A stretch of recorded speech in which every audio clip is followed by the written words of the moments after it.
Again, happy Wednesday. Welcome to House Education. We have 3 bills before us today. I am Representative Tricia Cotham, co-chair, along with my wonderful crew here, Representative Torbett and Representative Blackwell, my fellow co-chairs. Helping us always in our committee are our amazing Sergeant at Arms. When I call your name, if you'll please raise your hand. Mark Douglas over here, Russell Salisbury by the window, Glenn Wall in the back, David Layton right back there. These gentlemen keep us safe every day and will help to control this room. I know there will not be any problems, but they are here and ready.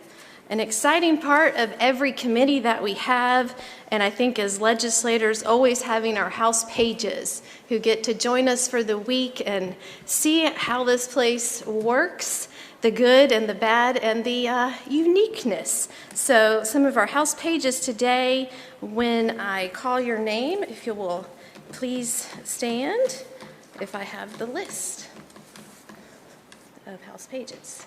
Are you sure? Okay. House page, is it Charlie Jeter? I believe we know that name. Welcome, and his father is right over here from... Madam Chairman, can we say we're so sorry at this point? Well, at first, Mr. Chairman, I will say it says Charles Jeter, and I was looking over here and I thought, well, I guess he's coming back to learn more. So welcome, we're glad to have you. Caroline Joshi, member speaker Tim Moore is your sponsor, welcome. Emma Monroe, sponsored by Representative Mary Belk, welcome. Jack Murphy, sponsored by Speaker Moore, welcome.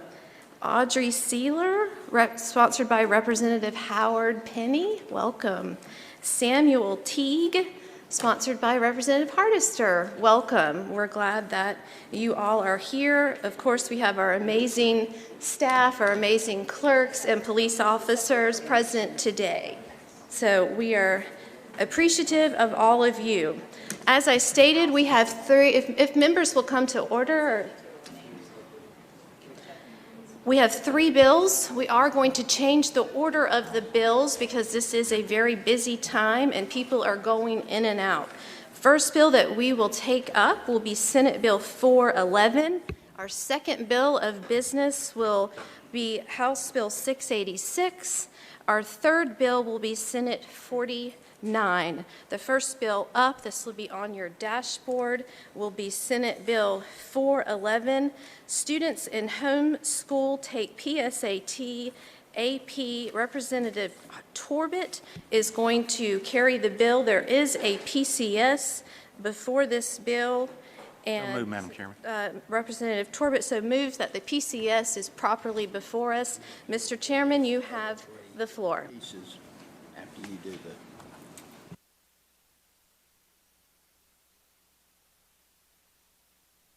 Yeah, I'm still going to do it. okay.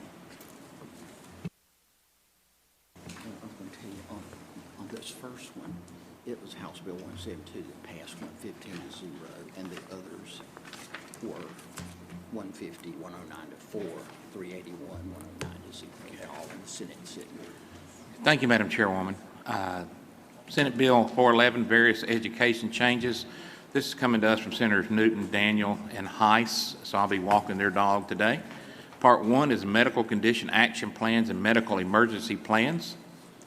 Part 2 is allow students in homeschools to participate in advanced placement exams, the preliminary act and the pre-act. Part 3 allows parental choice in nursing services providers required by an individualized education program. And Part 4 allow licensed registered nurses to be employed as school nurses. Now, aside from the bill, the PCS parts have already gone through as House bills and passed overwhelmingly, some of which unanimously. And I will yield to staff if there are any questions, and we stand ready for questions, Madam Chairman. Thank you, Mr. Chairman. Are there any questions from members of this committee on this legislation? Seeing none, are there any motions for this legislation. Representative Elmore, you are recognized. I make a motion for a favorable report to the committee substitute for Senate Bill 411, unfavorable to the original bill with referral to rules. Thank you. Representative Elmore moves for a favorable report with the PCS unfavorable as to the original bill with a re-referral to the Committee on Rules. All of the members in favor will say aye. Aye. All opposed will say no. The ayes and the ayes of the chair, the ayes have it, the ayes do have it. The bill passes. Congratulations, Representative Torbett. Moving on to our second item of action today is House Bill 686, Civil Rights Education. Representative Hardister, welcome to House Education. You are recognized. Thank you, Madam Chair. Good afternoon, committee. The PCS for House Bill 686 would require a unit on civil rights. Representative Hardister, just one quick second. This is another PCS, and Representative Lambeth moves that the PCS is properly before us. Thank you, Representative Hardister. You have the floor again. All right. Thank you, Madam Chair. I appreciate it. The PCS for this bill would require a unit on civil rights to be taught as part of middle school social studies and also the civic literacy course that's required in high school. This was actually inspired by the teachings of Martin Luther King Jr., and I have to give a shout out to Dr. Matt Daniels with the Institute of World Politics for the work that he's done on this. He brought this idea to us, the General Assembly. This has been passed in 8 other states, and basically what it does, it would require the civil rights movement to be taught, and of course that occurred primarily from 1954 to 1968 in the United States, and also, as Martin Luther King Jr. taught us and spoke about and wrote about, the philosophy that hatred on the basis of immutable characteristics leads to profound injustice, and then also instruction on other acts of discriminatory injustice to reinforce that hatred on the basis of immutable characteristics can take over any society. I believe these are precepts that we all agree upon that are important, and this would essentially inculcate these precepts within the current middle and high school civics and the social studies that are currently required. Got to give a shout out as well to your co-chair up here, Representative Blackwell, who's a wise man, for being a co-sponsor on this bill, as well as my good friend over here, Representative Amos Quick. We both represent Guilford County together. Despite the fact we're in different parties, there's actually quite a bit of common ground that we found here. So with that, I'll yield and appreciate your support. Thank you, Representative Hardister. Representative Quick, I would be delighted to recognize you if you would like to make some remarks to the committee. Welcome to House Education. Thank you, Madam Chair and committee. I will be brief. There was some question about the amount of appropriation that was included in the bill. What we're looking for is the successful implementation of this program, and hopefully we'll be able to bring it back with much success and look for further appropriations. Thank you. Thank you, Representative. Members, are there questions or comments on this legislation?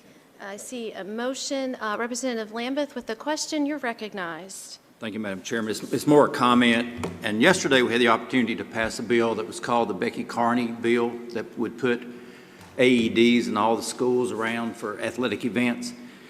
And I think this bill is another example where you see the two parties and the two differences come together to form a bill that's actually a very good bill, and I'm honored to be able to support it. You know, the media loves to highlight our differences, but there are many times we come together and do something together in a very positive way, and I appreciate both of you from different parties doing that, and I just want to commend you for that. Other questions or comments from the committee? Seeing none, Representative Blackwell, you are recognized for your motion. Move for a favorable report to the PCS, unfavorable to the original bill with the referral to rules. Thank you, Representative Blackwell. Members, you have heard Representative Blackwell's motion for a favorable report, unfavorable to the original bill with a referral to appropriations. Yes, appropriations instead of rules. All members in favor will say aye. Aye. All opposed will say no. In the eyes of the chair, the ayes have it. The ayes do have it. The bill passes and moves on to appropriations. Congratulations, gentlemen. Thank you for your good work. Members, we are waiting on one more bill. Welcome. Senator Galey just walked in. So our next bill up on our agenda will be Senate Bill 49. And Senator Galey, welcome to House Education. I know. Members, before we get started, there is a PCS to this bill. Representative Dake Johnson moves that the PCS is properly before us. The PCS, members, is on the committee website if you need to see it. Senator Galey, welcome. You are recognized. Thank you, Madam Chair. It's a pleasure and an honor to be here with you today. So the Parents' Bill of Rights, the intention of this is, during the pandemic, when parents across North Carolina were tasked with the responsibility of watching over their children while their children engaged in their education online, many parents had concerns about the curriculum that they saw. Parents, of course, over time have had concerns about other ways that they've interacted with the school system. And unfortunately, too often the case when parents approach school officials with concerns about curriculum or other matters, they've felt like they've gotten the stiff arm from school administration, where they're kind of put to the side and they have trouble getting the answers that they need so that they can advocate in a proper way for their children. So the Parents' Bill of Rights is ultimately an attempt to address that situation so that parents know what their rights are relative to the school system, and to require local educational units to enact policies that will flesh out those rights and give them wings and feet so that they actually are meaningful, and notify parents of the ways that they can engage with the school system and have their questions and concerns addressed. So the first part of the Parents' Bill of Rights delineates a number of rights that already exist. It takes things that are in law, federal or state law, and puts them in one place so that a parent can access that and see what their rights are. So things such as directing the education and care of their child, their moral or religious training, enrolling their child in a public or non-public school, accessing and reviewing all education records under the federal FERPA Act, making health care decisions unless otherwise conflicting with law, accessing and reviewing medical records, prohibiting sharing storage of a biometric scan of their child, prohibiting storage of the child's blood or DNA, prohibiting the creation by the state of a video voice recording. And of note, the PCS in front of you differs from the Senate version in that under this section, the Senate version said that gave an exception for security or surveillance of buildings or grounds, and the PCS before you includes school transportation in that because often school systems have video cameras on school buses or other forms of transportation so that they can monitor the children's safety and behavior. And then also the bill says that a parent has the right to be promptly notified if an employee of the state suspects that a criminal offense has been committed against the child. Nothing in this legislation would change the fact that a parent cannot abuse or neglect their child or otherwise engage in unlawful conduct. And state employees, including school officials, still must work within their official capacity to protect the health and safety of children when there is suspicion of abuse or neglect of the child. And then if an employee of the state attempts to encourage or coerce a child to withhold information from their parent, that employee may be subject to disciplinary action. The bill also sets out a priority for parental involvement in public schools. The public school units shall inform parents of their legal rights and responsibilities, provide parents guides. The parents have legal rights with regards to their children's education, consenting or withholding consent in reproductive health and safety education programs, seeking immunizations, reviewing standardized assessment results, inspecting textbooks, getting the report cards, and so forth. I mean, I'm not going to read the whole bill to you. You can do that, but trying to hit the highlights here. Then the State Board of Education shall develop minimum requirements for a parent's guide to student achievement so that parents would receive information, particularly with course of study, textbooks, and other supplementary instructional materials. There should be policies for inspection and review of those materials. The parents need to be notified of what those policies are and how they can view and inspect educational instructional materials.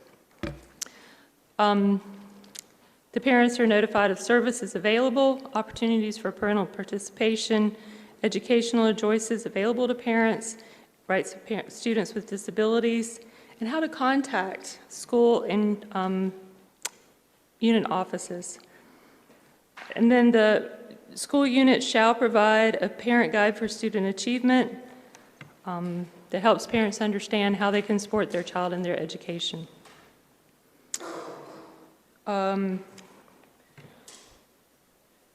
So there shall be, the governing body of a public school unit shall adopt procedures to notify the parent at the beginning of each school year, notice of each health care service offered at the school, and the means for the parent to provide consent for any specific service.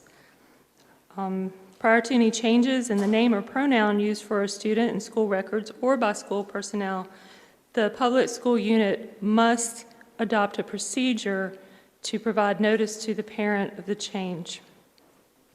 There shall be a requirement that the school personnel encourage a child to discuss issues related to the child's well-being with the parent and facilitate discussion of issues with the child's parents. The governing body and the public school unit shall not adopt procedures that will prohibit school employees from notifying a parent about their child's mental, emotional, or physical health or well-being, and they shall not encourage or have the effect of encouraging a child to withhold from that child's parent information about their mental, emotional, or physical health or well-being, or a change in related services or monitoring. The school personnel shall not discourage or prohibit parental notification of and involvement in critical decisions affecting a student's mental, emotional, or physical health or well-being. There shall be age-appropriate instruction for grades kindergarten through 4th grade. Instruction on gender identity, sexual activity, or sexuality shall not be included in the curriculum provided in grades kindergarten through 4th grade. For purposes of the bill, curriculum includes the standard course of study and support materials, locally developed curriculum, supplemental instruction and textbooks, and other supplementary materials, but does not include responses to student-initiated questions. Then there's remedies for parental concerns. If a parental concern has not been resolved under the section, then the parent may either notify the State Board of Education and request a parental concern hearing, or the parent may bring an action against the public school unit for a declaratory judgment. And the court may award injunctive relief as well as reasonable attorney's fees and costs to the parent. There's, so when groups come in and they want to do a survey of the students, the parent has the right to opt in. So the education unit would have to provide the student the survey that's proposed to be given to the students to the parent in advance of the student taking the survey, and the parent would have to give affirmative consent to administer the survey to their child instead of having to opt out of it.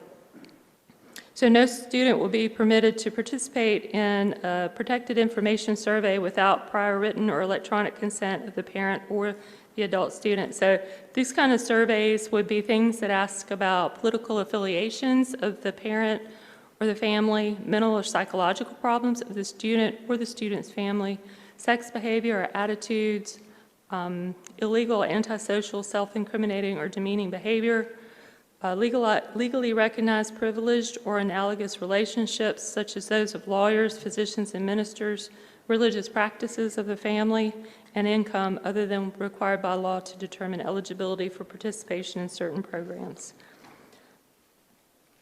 Then the parental consent for medical treatment, there's another couple of changes in here from the version that the Senate passed. One is the definition of the parent is modified a little bit to include someone acting in loco parentis or in the place of the parent. And that definition includes in loco parentis is a person who has assumed parental responsibilities, including support and maintenance of the minor. And then under parental consent for treatment, there was a concern raised by some in the medical community that the way the Senate version originally was written would maybe imply that there was a duty each time the patient child came for a doctor's appointment or each time they refilled their medication prescription that they would have to obtain fresh consent. So to address that concern, we added the documented consent is adequate. So the child comes in with the parent to be treated for, say, depression, and the care provider documents in the chart that the parent has provided consent. That should be sufficient to cover the fact that the parent has consented. And each time the child comes in for a subsequent office visit, they shouldn't have to refresh that consent. So it's a long bill. There's a lot in it. There's been a lot of interest in it, and I am ready to answer any questions, Madam Chair. Thank you, Senator. Are there questions or comments in front of the committee? Representative Biggs, you are recognized.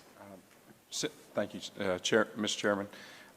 Senator Gailey, I appreciate this bill, appreciate all the hard work you did on it, and definitely as a former school board member in 2020, a lot of things come to light, and a lot of transparency issues came to light. And I know one side of it always, and I think parents ought to be raising kids, and parents are teaching morals, and parents are the ones that we want to be given the guidance, not someone at the schoolhouse. We want the schoolhouse to educate our students. One question I have that I think a lot of people says was taking away the rights of the children. Can you expound how this impacts the rights of children in this bill here? Thank you for that question, Representative Biggs. In the United States, generally, children don't have rights versus their parents. Parents have the right to educate and give the moral training and to provide for the physical safety of children unless that parent is abusive or neglectful and otherwise enters the system for social services. And there's an adjudication process through that. So the state, when they seek to impact the rights of parents over the children in cases of abuse and neglect, the state has a burden of proof that they have to meet through adjudication process and with presentation of witnesses who are cross-examined. Other than that, in the United States, according to United States Supreme Court law, parents have rights over their children, or they have I would say the responsibility and the duty to bring up the children within the context of their culture and their religion and their faith. Can I have one follow-up? Thank you, Senator. Representative Biggs, recognized for a follow-up, and if we can just, for all members, make sure we go through the chair. Thank you. Representative Biggs, you're recognized for a second time. The parents, the parents we want clear transparency over the child's education. Can you expound on the medical side of it? Because I know that's a big thing right now, that parents felt like it was not transparent on the medical side. They wanted to make sure that they were knowing what was going into their kids' bodies or what was happening or what was being told to them. Could you expound on the medical side, if you could? Senator, you're recognized. Thank you, Madam Chair. So this bill doesn't really seek to change that much with respect to the medical consent. It describes it that consent must be obtained, which I think is really current practice is what I understand. It doesn't change the prior existing statute, North Carolina General Statute 90-21.5, when a minor's consent is sufficient for certain medical health services.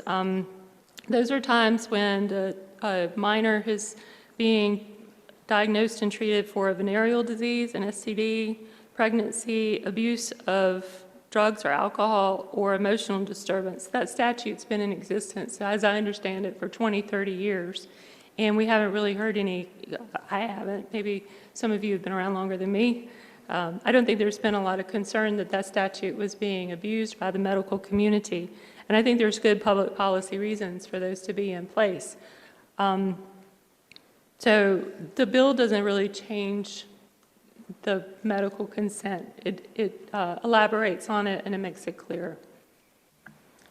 Thank you, Senator. Next up, Representative Torbett, you're recognized. Thank you, Senator, for being here today and presenting the bill. I'm not an attorney, so I need to ask some questions when I don't understand how the law acts. In this document, is there anything punitive or punishment for bad actors that don't go by the law that we're dictating in this bill? Senator, you're recognized for a series. Thank you, Madam Chair.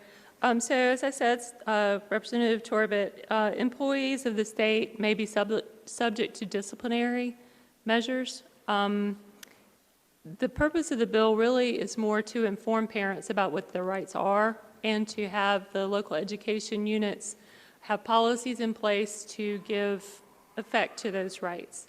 The purpose, the point behind the bill is not so much to put, I hate to use the word teeth or punish, but one would hope that by the school board or the educational unit giving access to parents of the information that they need, that would give the parent the power to advocate for their child in an appropriate way. Can I ask one follow-up? Representative Torbett for a follow-up. Thank you. And say someone speaks out in open defiance of some of the things we're putting in place. Is there any action that can be taken? And if so, where does that action come from? Senator, Representative Torbett, that is a great question, and one that has been, I think, on the minds of many of us as we have worked on this bill and considered it. And it's also a great concern across the state and many other circumstances. You have elected officials across the state who unfortunately seem not to care as much about their oath of office as they should. You have school boards that are enacting school calendars that are in open defiance of the school calendar bill. You have times where you have district attorneys who refuse to prosecute categories of criminal offenses because they personally disagree with them. I think that what you asked is a really good question. What are we going to do about elected officials across the state who essentially would turn their back on their oath of office and not do their job? I think that's an important thing for our state and our country to wrestle with, and I think that they should be held accountable. Definitely by the voters who have supported them. Thank you. Representative Morey, you're recognized for a question. Thank you. Thank you, Madam Chair, and thank you, Senator Gailey. I have one question, then a comment. Is there a reason why in this bill it doesn't also apply to all educational institutions, private schools, private charter schools? It's only mentioning public schools? Senator, you're recognized for all answers. Thank you, Madam Chair. Well, we don't really have jurisdiction over private schools setting up policies and procedures. I don't think that we want the state to get into the business of dictating to private schools, any private group, a school, a community club, any other association, what they have to do. And in the case, if a parent in a private school is dissatisfied with the curriculum, if they're dissatisfied with the response from that private school, then they can disengage and go, that's what school choice is all about. So I don't think we want the state to exert a jurisdiction over private organizations in that manner, and those parents have an alternative to that. Follow-up comment? You're recognized for one more comment and follow-up. Thank you. Thank you, and I appreciate it. The problem is we're also giving private schools taxpayer money and opportunity scholarships. And we're saying public schools have to have incredible burdens of reporting, of not reporting, of how we deal with children who have questions, textbook protests, opt-out. I mean, when their job is teaching. And I see we give all this taxpayer money we're offering to private schools when they have little, if any, educational mandates, but we're burdening the public schools, taking away principals and teachers from the job of teaching to make sure they're following all these administrative responsibilities. Much of what is in this bill says nothing new. I think, as you said, parents already have these existing rights. We're just putting them in this bill. The same with the medical concerns. This bill kind of boils down to maybe a page and a half of restrictions, especially on what we teach K through 4th grade. And I think what people in this state want is to look at how do we improve public education? How do we pay our teachers and our principals? How do we get early childhood? And how do we have safe schools? But not going into the minutia that really has nothing to do about the polar star of the state, which is in the legal community, the best interest of the child. Thank you, Representative Morey, for your comments. Members, we are going to make sure that we always remain germane to the bill and not discuss other legislation that is not before this committee. If, Senator, would it be okay for the sake of time if I move to another question, or do you feel the need to respond? If it pleases the chair, I would like to respond. You are recognized. It's fresh on my mind and others' minds.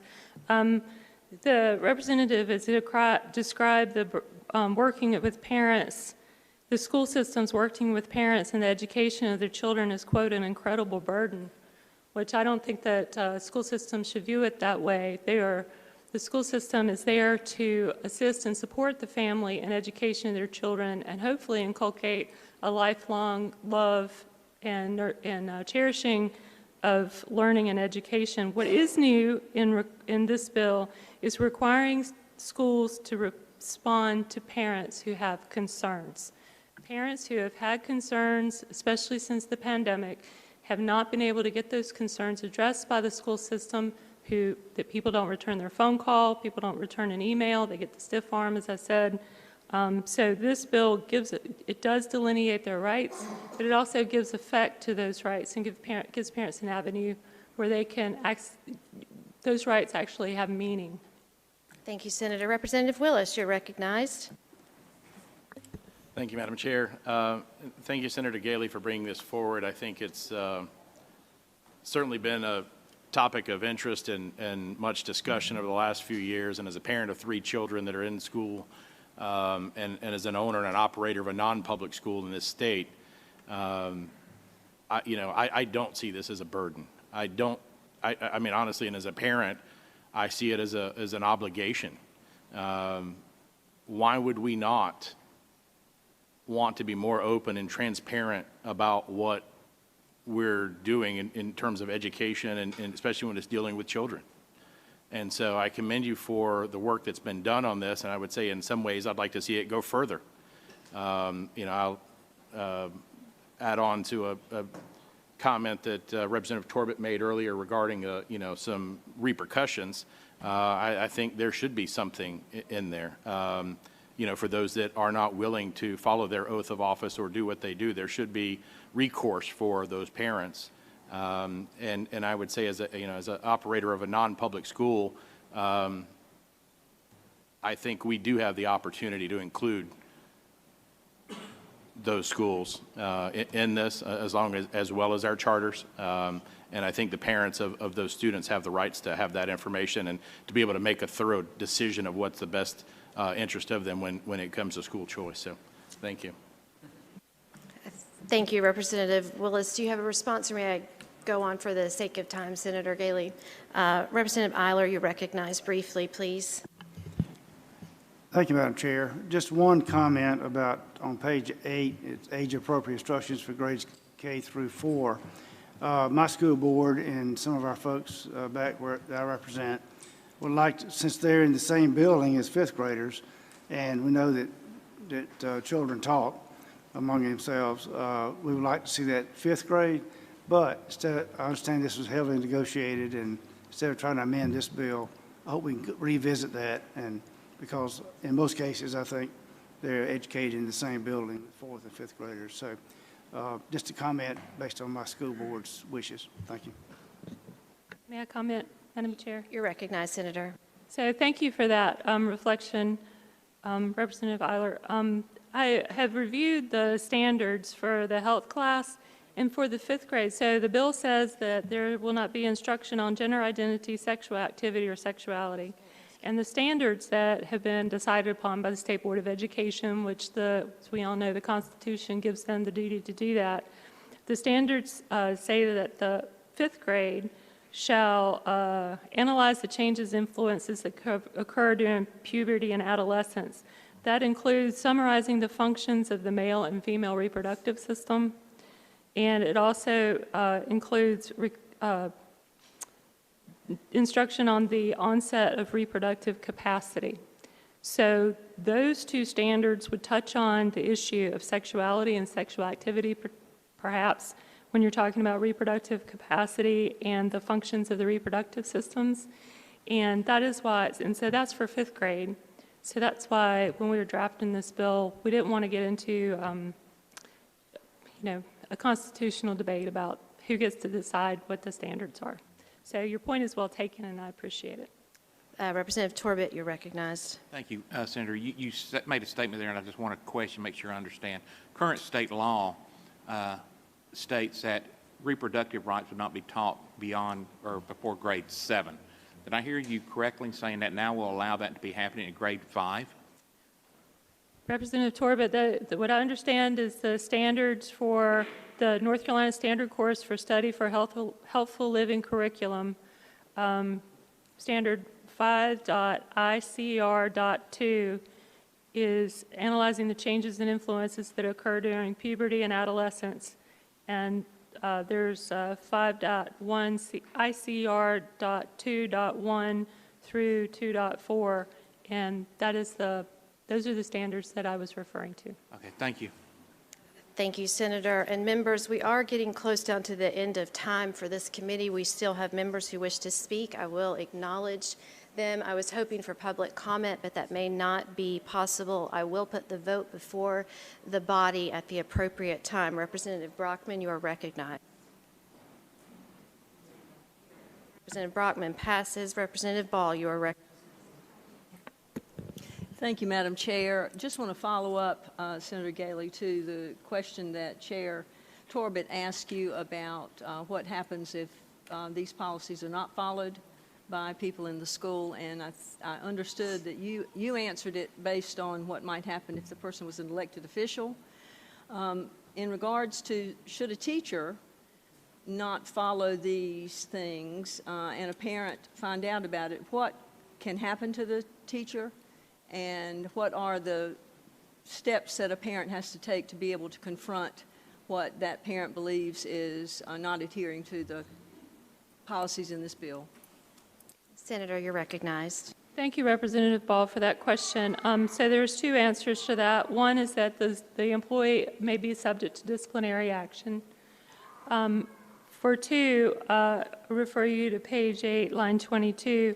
So if there's concerns that aren't resolved by the public schools unit within 30 days, the parent may either notify the State Board of Education of the concern and request a parental concern hearing, and then the State Board shall approve or reject the recommended decision of a hearing officer, and then the public school unit pays the cost for the hearing officer, or the parent may bring an action against the public school unit for a declaratory judgment that the unit's procedure or practice violates this bill. So, and that's at the parent's decision, which they would prefer to do. And if they do pursue bringing an action for a declaratory judgment, then they can get a reasonable attorney's fees and costs. Thank you. Representative Von Hafen, you're recognized. Thank you, Madam Chair. Question for the bill sponsor. In Section 3 around parental authorization for healthcare minors, it states that a healthcare practitioner shall not provide, solicit, or arrange treatment for a minor child without first obtaining written or documented consent from that minor child's parent. And then it goes on to define who a healthcare practitioner is. I just want to make sure I understand. Is somebody that works in a public school as a school nurse, counselor, psychologist, are those considered healthcare practitioners?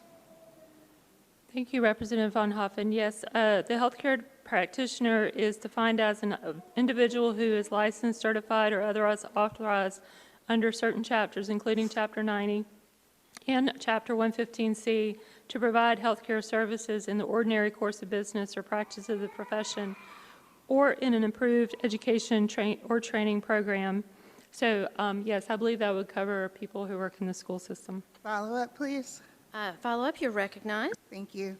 So basically, that means that this bill would require parents to consent before a student received counseling, received any kind of healthcare services from the nurse at the school. Is that right?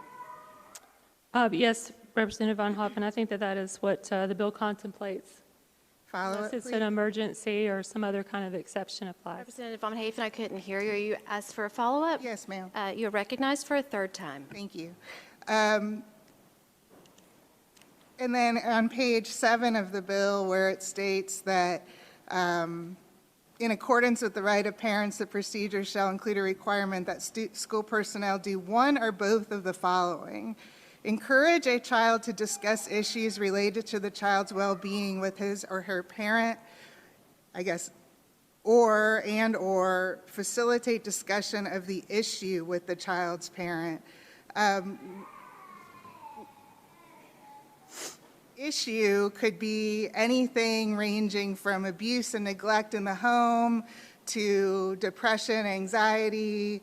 I mean, basically, that kind of covers the gamut. Is that correct? There's, earlier in the bill, there's the part where it talks about how it doesn't interfere if the school personnel believes the child is subject to abuse or neglect, then they have the mandatory duty to report, of course. And I don't think that that section would apply if there's an abuse or neglect in the home. But otherwise, yes, the school should discuss issues related to the child's well-being with their parents. Can I make a comment, Madam Chair? You may make a brief comment. Thank you. I appreciate the exception for abuse or neglect, but I think that the bill really does not address how abuse is actually identified by teachers and school personnel in schools. I mean, abused children do not typically go to a teacher or counselor and just say, I'm being abused. There has to be a relationship that's developed with that teacher, that those experienced teachers and staff are trained in how to identify children who might be abused or neglected. And I think that this bill really ignores the reality of what goes on in schools when it comes to how children go to their teachers, how do they go to their counselors and express that they are having issues, whether it's at home, whether it's with their peers. And this bill is just overly broad, and the mandatory notification requirements before a student can receive counseling is going to have a chilling effect at a time when we have discussed in this committee so many times about how we're all concerned with the mental health of our students. This is going to basically discourage them from disclosing that need for help. And by, putting these really broad and really vague notification requirements, on our teachers and students, we're just going in the absolute wrong direction. I mean, there's so many other things I could talk about with the bill, but I just wanted to focus on that for now. Thank you, Madam Chair. Thank you, Representative, for your questions. Member, for the sake of time, we are going to move forward. Representative Biggs, you are recognized for a motion. Senate Bill 49, I make the motion of a favorable report to the PCS with unfavorable to the original with a re-referral to rules. Members, you have heard the motion by Representative Biggs for a favorable report to the PCS, unfavorable as to the original bill with a referral to the rules. All in favor of this motion will say aye. Aye. All opposed will say no. No. In the ayes of the chair, the ayes do have it. The ayes have it. The bill passes. Ladies and gentlemen, this committee is over.